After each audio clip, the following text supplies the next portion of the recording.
Hola, soy Cristina, de La Travesía. En este episodio seguimos con Aristóteles, pero pasamos a las ciencias de lo posible. Aristóteles las llama así porque tratan de lo que es, pero podría ser de otra manera. Esta consideración ya marca cómo aquí sí hay una ruptura muy profunda con Platón. Partiendo de su teoría del conocimiento, Platón defiende una concepción antigua, aristocrática, que le lleva a definir ética y política como campos de verdades absolutas. Saber es recordar, y la verdad absoluta no solo existe, sino que algunas almas la vieron y pueden recordarla. Esto le lleva a distinguir entre tipos de personas y escoger un sistema político determinado como su único ideal. Aristóteles defiende otra cosa muy distinta. No conocemos nada cuando nacemos, ninguno de nosotros.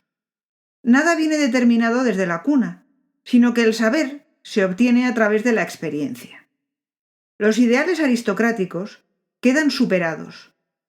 No solo será posible el buen gobierno de una forma determinada, sino de varias. Eso sí, persistirán ecos de platonismo porque no deja de arrastrar los conceptos metafísicos de forma y la idea de una teleología, finalidad, en todo. Entonces, aquí entramos en las ciencias de lo posible, pero algo necesario habrá en todas ellas. Vamos a verlo. La ética estudia por qué y cuándo las acciones de los individuos son buenas, en qué consiste el bien, la virtud. La política trata de lo mismo, pero de forma colectiva. ¿Qué es el bien para la comunidad? Para poder entender estas ciencias, hay que saber primero qué pensaba Aristóteles que es el hombre. Aristóteles dedica un libro titulado Acerca del alma, en griego peripsiké, por eso se le considera el padre de la psicología, a estudiar lo que él entiende por psique. La traducción de alma induce a error. Para Aristóteles, psique es vida. Todos los seres vivos tienen psique. Entre los cuerpos naturales los hay que tienen vida y los hay que no la tienen. Y solemos llamar vida a la autoalimentación, al crecimiento y al envejecimiento, de donde resulta que todo cuerpo natural que participa de la vida es ser, pero ser en el sentido de ser compuesto. Y puesto que se trata de un cuerpo de tal tipo, a saber, que tiene vida, no es posible que el cuerpo sea el alma. Y es que el cuerpo no es de las cosas que se dicen de un sujeto, antes al contrario, realiza la función del sujeto y materia. Luego el alma es necesariamente ser en cuanto forma específica de un cuerpo natural que en potencia tiene vida. Ahora bien, el ser es acto, luego el alma es acto de tal cuerpo. Aristóteles considera que los seres vivos estamos jerarquizados, como todo en el cosmos, según nuestra capacidad de acción, de hacer cosas. Cree que la psique de las plantas, a la que llama vegetativa o nutritiva, es capaz de hacer menos cosas. Son capaces de alimentarse y reproducirse, pero no se pueden desplazar por sí mismas. Los animales tienen lo que llamó psique sensitiva, porque además de poder hacer todo lo que hacen las plantas, tienen sensaciones y capacidad de desplazamiento. Los hombres, como animales racionales, quedan definidos por su psique racional o intelectiva. Es decir, podemos hacer todo lo anterior, pero además podemos pensar. Y por eso, según Aristóteles, somos superiores. En Acerca del alma se centra en realidad en la psique intelectiva, pero hay que tener en cuenta que incluso al centrarse en el ser humano, como la psique engloba las capacidades de las anteriores, hay acciones que responden a la función vegetativa o a la función sensitiva. Es decir, no todas nuestras acciones son racionales. Aristóteles nunca quiso ser dualista. Entonces, a diferencia de los pitagóricos y Platón, cree que la psique no se podrá dar por separado. No puede existir sola, separada del cuerpo. Él mismo lo deja claro. En cuanto al resto de las funciones del alma, se deduce claramente que no se dan separadas como algunos pretenden. La forma es acto, y puesto que, en fin, el compuesto de ambas es el ser animado, el cuerpo no constituye el acto del alma, sino que, al contrario, ésta constituye el acto del cuerpo. Entonces, él no quería ser dualista, y han sido las traducciones medievales las que le han atribuido ese dualismo. Pero él mismo deja abierta la puerta por lo siguiente. Aristóteles es el primer filósofo que se pregunta cómo es posible que el ser humano sea capaz de abstraer y pensar como lo hace. ¿Cómo es posible que lleguemos a axiomas que no tienen existencia real desde la experiencia sensorial de los casos concretos? Y ahí se le ocurre que la psique racional tiene dos funciones. Aquí aparecen el nous patheticos y el nous poieticos.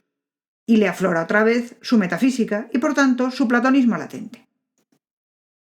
El nous patheticos es la función de la inteligencia con la que se empieza, desde lo sensorial, a formar una imagen o esquema de lo que se va a hacer concepto. Aristóteles lo llama fantásmata, imagen en griego, porque el concepto todavía no está formado, pero ya tiene algo de esquemático.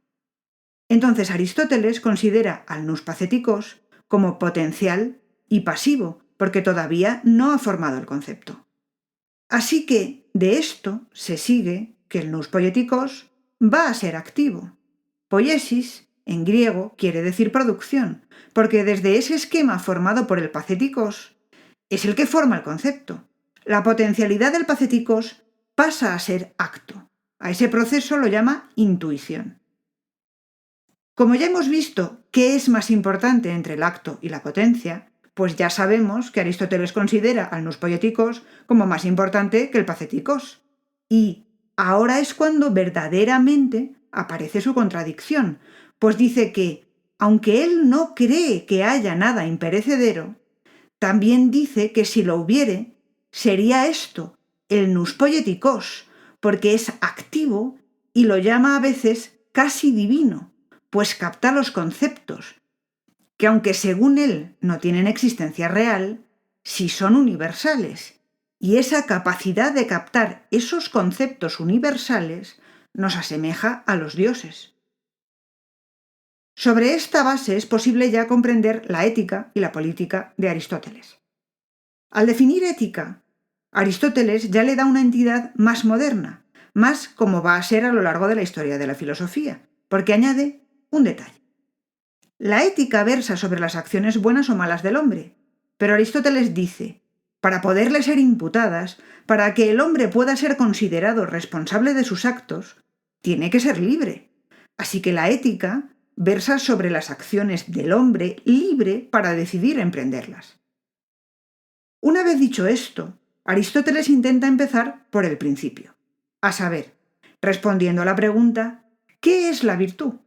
¿Qué es eso que hace que se nos considere buenos o malos? Su respuesta es que la virtud es básicamente un hábito, sí, una costumbre. Parece raro, pero Aristóteles lo justifica. Veamos.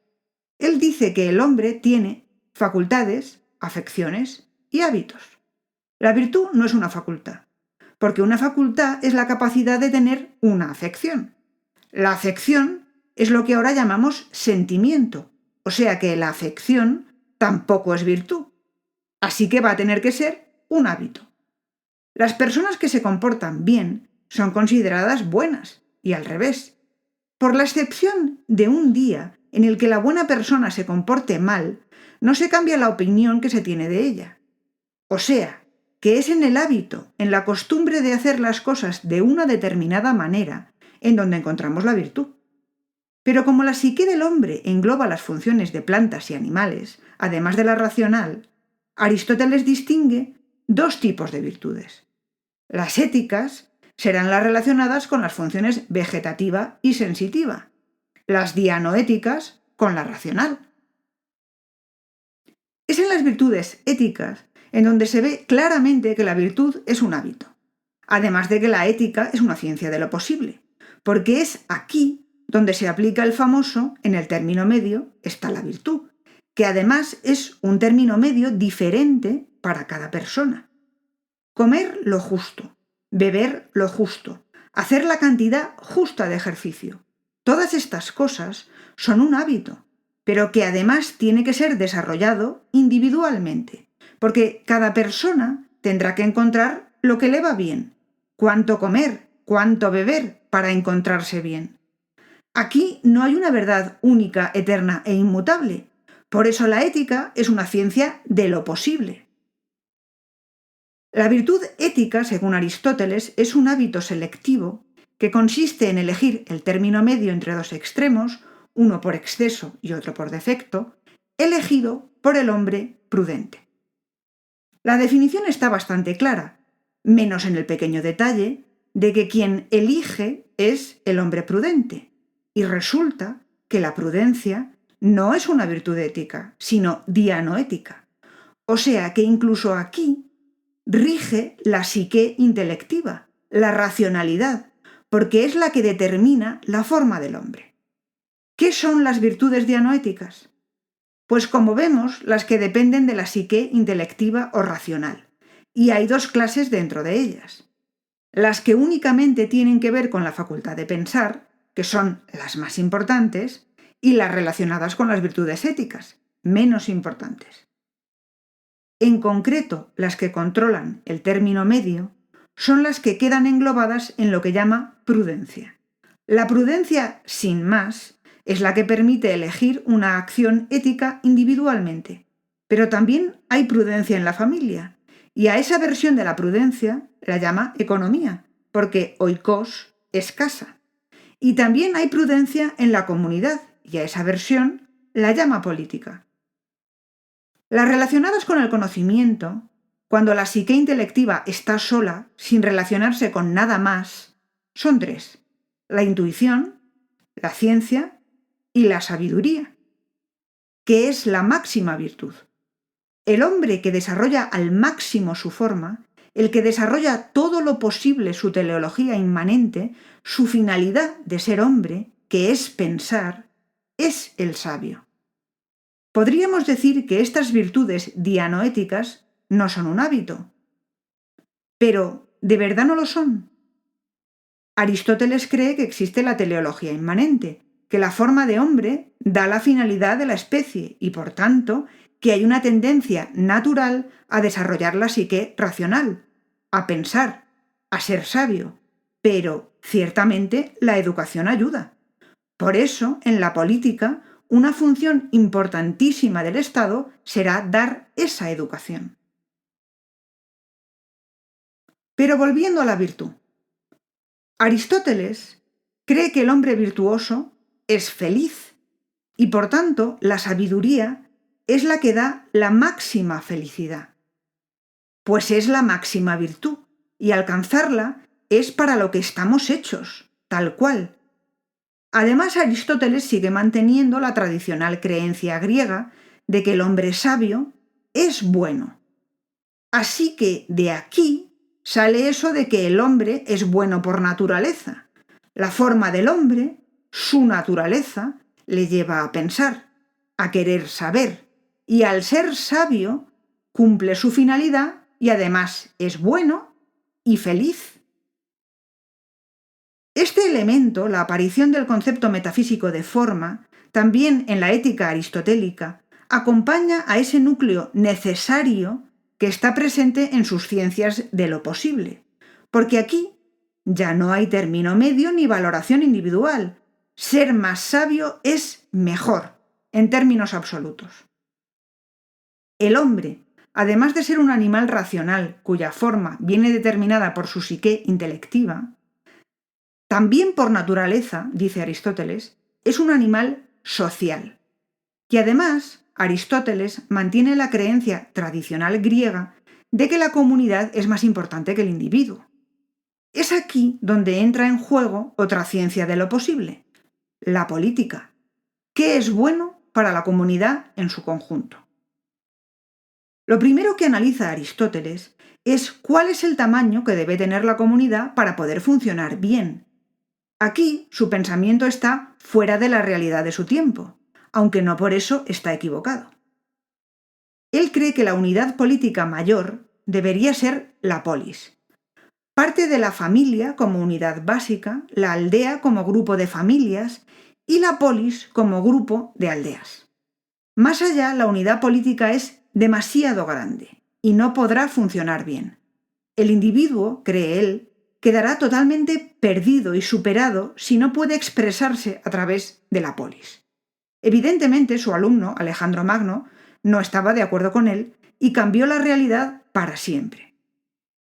Aristóteles dice esto mientras su alumno construye un imperio inconmensurable, pero también en la época que empieza resultará que las escuelas filosóficas tendrán que buscar solución a la ansiedad que genera esta nueva realidad. La polis es por naturaleza, y el hombre por naturaleza es un animal social. Y el que no vive en la polis, esto es, errante o sin ley, o es mal hombre o es más que hombre, como aquel a quien vitupera Homero con estas palabras: hombre sin ley, sin suerte, sin morada. En la comunidad política, que debería ser la polis, la virtud más importante es la justicia. En esto dice lo mismo que Platón, pero no lo dice, porque su concepto de justicia es muy distinto al platónico. Ya no es equilibrio, sino reparto equitativo, o sea, algo bastante más parecido a lo que ahora se llama justicia. El Estado debe ser justo. Esto sería lo necesario dentro de esta ciencia de lo posible, pero no hay un único camino para conseguirlo. El buen gobierno se puede dar gracias al gobierno de uno, la monarquía, de unos pocos, la aristocracia, y de todos, la democracia.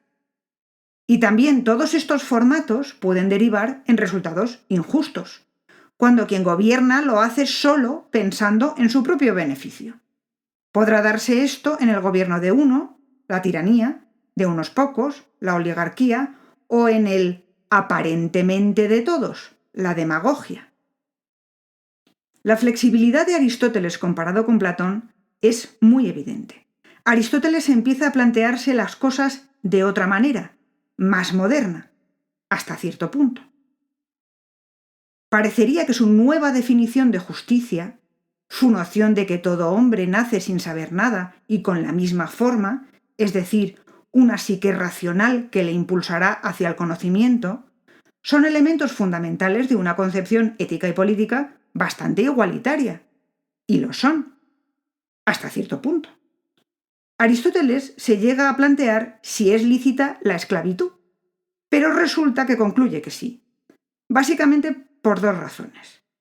La forma será igual para todos los hombres, pero hay unos con un carácter ciertamente servil, propio del esclavo. Y, más importante todavía, sin esclavos, la economía de la polis no funcionaría bien, y la polis es lo más importante, así que sí, la esclavitud es lícita. En su pensamiento, el papel de la mujer, algo muy tradicional griego, es nulo. En esto, más nulo que en Platón, que, siguiendo su razonamiento sobre los guardianes en su república ideal, concede que habrá un grupo de ellas que deba hacer ejercicio, ser educado y tener responsabilidades. El pensamiento aristotélico se basa, respecto a la mujer, una vez más, en sus conceptos metafísicos, además de en la tradición griega, a través de los que filtra sus explicaciones de observaciones empíricas. Pero esto lo veremos al hablar de su biología, donde sí, otra vez más, volverán la materia y la forma a jugar un papel determinante. Hasta entonces, si te interesa avanzar más deprisa en la propia filosofía de Aristóteles o ver otros temas, puedes visitar nuestro canal de YouTube, La Travesía. Y si quieres colaborar a mantener este podcast gratuito o acceder a material adicional y exclusivo, puedes visitarnos en Patreon. Encontrarás los enlaces en la descripción de este episodio. Que tengas un muy buen día y hasta la próxima.